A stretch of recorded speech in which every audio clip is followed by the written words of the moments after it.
Chairman Mohammad Irfan Sandhu Karachi. मेरी गुजारिश बिलावल भुट्टो साहब से है कि आप सिंध को अच्छी तरह से देखते हैं। खुदारा आप हमारी पार्किंग माफिया, लैंड माफिया से जान छुड़वा दें। जनरल सेक्रेटरी आबिद सूर्या साहब कमेटा टैक्स दे देकर ताजिर बरादरी थक चुकी, इस पर प्रेस कॉन्फ्रेंस को नॉर्मल ना समझे। हम रोड पर आएंगे, अपनी दुकानों की चाबियां वज़ीर आला साहब को जमा करा देंगे। General secretary Abid Surya. Print media, electronics media और हमारी ताजिर बरादरी जो कराची के ताजिर आज हमारी एक आवाज़ पे एक प्लेटफॉर्म पे जमा हुए हैं, मैं उनका बहुत शुक्रिया अदा करता हूँ। अपने members, Karachi mobile electronic leadership की पूरी काबीना, इन सब मेंबर्स का बहुत शुक्रिया अदा करता हूँ। आपने एक होके आवाज़ उठाई। और आखिरी में सबसे मेन बात जो रह गई, मैं बिलावल भुट्टो साहब से मैं ये गुजारिश करता हूँ कि आप सिंध को देखते हैं, बहुत अच्छे तरीके से देखते हैं, तो खुदारा हमारी ये पार्किंग माफिया से जान छुड़ा दे, लैंड ग्रेबर से जान छुड़ा दे।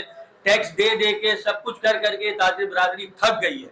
और ये प्रेस कॉन्फ्रेंस को वही वाली बात है, इसको नॉर्मल प्रेस कॉन्फ्रेंस ना समझा जाए। हम रोड में आएंगे, मार्केटें बंद करेंगे, अपनी चाबियां जाके वजीर आला के पास जाके जमा करा देंगे कि आप कारोबार कर ले। हम भत्ता नहीं दे सकते, हम टैक्सेस भत्ते की सूरत में नहीं दे सकते। हमारी जान छुड़ाई जाए। हम लोग इज्जतदार लोग हैं, कारोबारी लोग हैं, हम आपसे रिक्वेस्ट कर रहे हैं। शुक्रिया।